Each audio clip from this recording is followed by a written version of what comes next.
HMDA మాజీ director Shiva Balakrishna లీలలు ఒక్కొక్కటిగా బయటపడుతున్నాయి. దానికి సంబంధించిన బ్రేకింగ్ న్యూస్ ఇది. ఫ్యామిలీనే కోటరీగా చేసుకుని ఆయన సాగించిన అక్రమాల దందా ఇప్పుడు విచారణలో కీలకంగా మారింది. ఇవాళ శివబాలకృష్ణ బినామీల్ని ఏసీబీ అధికారులు ప్రశ్నించబోతున్నారు. ఇప్పటికే భరత్, భరణి, సత్యనారాయణ, శ్రీకర్ కు నోటీసులు ఇచ్చారు. మరోవైపు మేనల్లుళ్ళు భరత్, భరణి చాలా డీల్స్ లో కీలకంగా వ్యవహరించారు. అలాగే బాలకృష్ణ స్నేహితుడు సత్యనారాయణ కూడా కిన్ పింగ్ గా ఉన్నారు. ఇక మొత్తం ఆర్థిక లావాదేవీలన్నీ బాలకృష్ణ సోదరుడు నవీన్ కుమార్ చూశారు. హెచ్ఎండిఏలో కంప్యూటర్ ఆపరేటర్ గా తనకు పిఏగా మేనల్లుడు భరణిని పెట్టుకున్నారు. ఎన్విస్ డిజైన్ స్టూడియో పేరుతో భరత్ ఓ కన్సల్టెన్సీ నిర్వహిస్తున్నాడు. ఆ కన్సల్టెన్సీ ద్వారానే రియల్ ఎస్టేట్ వ్యాపారులతో డీల్స్ చేసేవాడు. మరో బినామీ ప్రమోద్ కుమార్ కు మీనాక్షి కన్స్ట్రక్షన్స్ లో ఉద్యోగం ఉంది. అక్కడి నుంచే లేఅవుట్లకు సంబంధించిన పనులు చేయించాడు శివబాలకృష్ణ.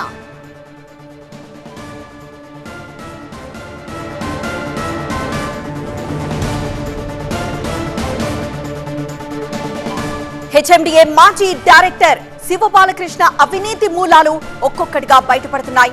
ఫ్యామిలీనే ఒక కోటరీగా చేసుకుని సాగించిన అక్రమాల దందా ఇప్పుడు విచారణలో కీలకంగా మారింది.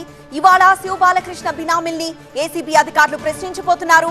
ఇప్పటికే భరత్, భరణి, సత్యనారాయణ, శ్రీకర్ కు నోటీసులు ఇచ్చారు.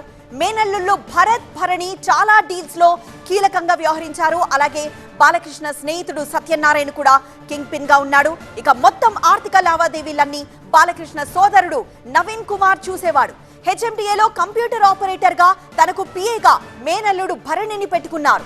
ఎన్విస్ డిజైన్ స్టూడియో పేరుతో భరత్ ఓ కన్సల్టెన్సీ నిర్వహిస్తున్నాడు. ఆ కన్సల్టెన్సీ ద్వారానే రియల్ ఎస్టేట్ వ్యాపారులతో డీల్స్ చేసేవాడు. మరో బినామీ ప్రమోద్ కుమార్ కు మీనాక్షి కన్స్ట్రక్షన్ లో ఉద్యోగం ఉంది. అక్కడి నుంచి లేఅవుట్లకు సంబంధించిన పనులు చేయించాడు శివబాలకృష్ణ.